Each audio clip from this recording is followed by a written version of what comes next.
मां के सामने बेटी का गैंगरेप, नोएडा केस ने पूरे देश को झंझोर दिया।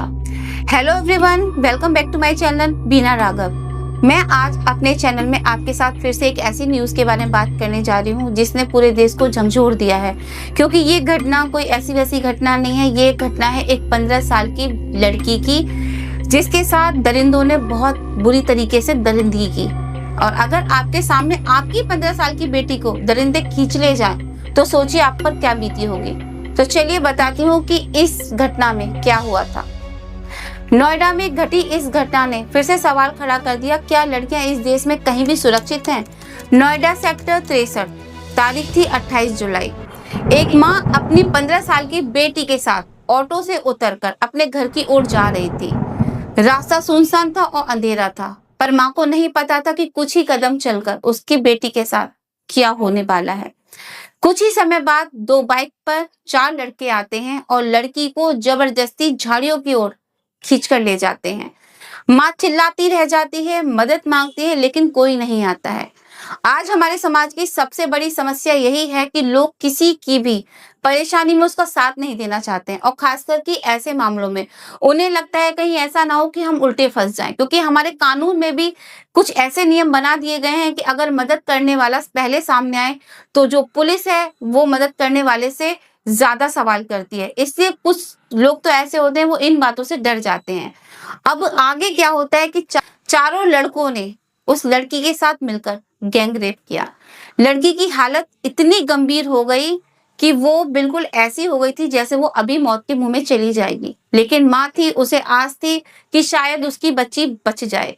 जब उसकी बच्ची उन दरिंदों के चंगुल में थी, उसकी माँ ने बहुत पुकार लगाई, बहुत चीखी चिल्लाई, लोगों से विनती करी। वहां पर कुछ ही लोग थे जिन्होंने मदद करने की बजाय वहां उन लोगों को देखकर मुंह मोड़ लिया।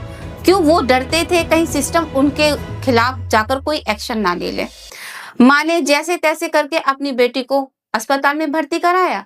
जब वो वहां पहुंचे, इलाज कराया, तो डॉक्टर ने बताया कि उनकी जो बेटी है वो मानसिक रूप से पूरी तरह से टूट चुकी है। और सोचिए क्यों ना टूटे, उस लड़की की उम्र कितनी थी? मात्र 15 साल। अभी वो बहुत छोटी थी, बचपन में थी, और ऐसे में उसके साथ इतनी बड़ी दरिंदगी। आप सोचिए उस बच्ची का तो वजूद ही हिल गया होगा। एफआईआर दर्ज होने के बाद पुलिस हरकत में आ गई। एफआईआर दर्ज होने के बाद पुलिस हरकत में आ गई। 24 घंटे में सिर्फ 3 आरोपी पकड़े गए, लेकिन चौथे की जो थी वो तलाश जारी रही। सभी आरोपी जो थे वो पास के इलाके के ही रहने वाले थे और पहले से ही छेड़खानी के मामलों में उनका रिकॉर्ड रह चुका था। इस केस ने फिर से निर्भया जैसी घटनाओं को हमें याद दिला दिया। सोशल मीडिया पर #justice for Noida girl trend करने लगा। महिला जो संगठन था वो धरना देने लगा। लोग सड़कों पर उतरने लगे, मां की सख्त से सख्त सजा की डिमांड करने लगे। अब आपसे बात करती हूँ कि आपने इस केस से क्या सीखा। बेटियां आज भी असुरक्षित हैं। माँ की चीखें भीड़ तक नहीं पहुंचती हैं। सिस्टम तब तक नहीं जागता जब तक सब कुछ लुट ना जाए। अगर फ्रेंड्स आपको इस कहानी से कुछ भी समझ में आया हो, अगर आपको उस बेटी के लिए अफसोस हुआ हो, तो प्लीज कमेंट में आके बताइएगा कि अगर आप उस जगह होते तो क्या उस बेटी को आप बचाते या फिर आप उसके लिए लड़ते। अगर फ्रेंड्स आपको इस वीडियो को देखकर थोड़ा सा भी अफसोस हुआ है और आप अपनी कोई राय देना चाहते हैं, तो प्लीज कमेंट सेक्शन में आकर अपनी राय दीजिए। और हाँ, इस वीडियो को इतना शेयर करिए ताकि और लोग भी जागरूक हों, लड़कियों के लिए आवाज उठाएं, ना कि उन्हें छोड़कर चले जाएं।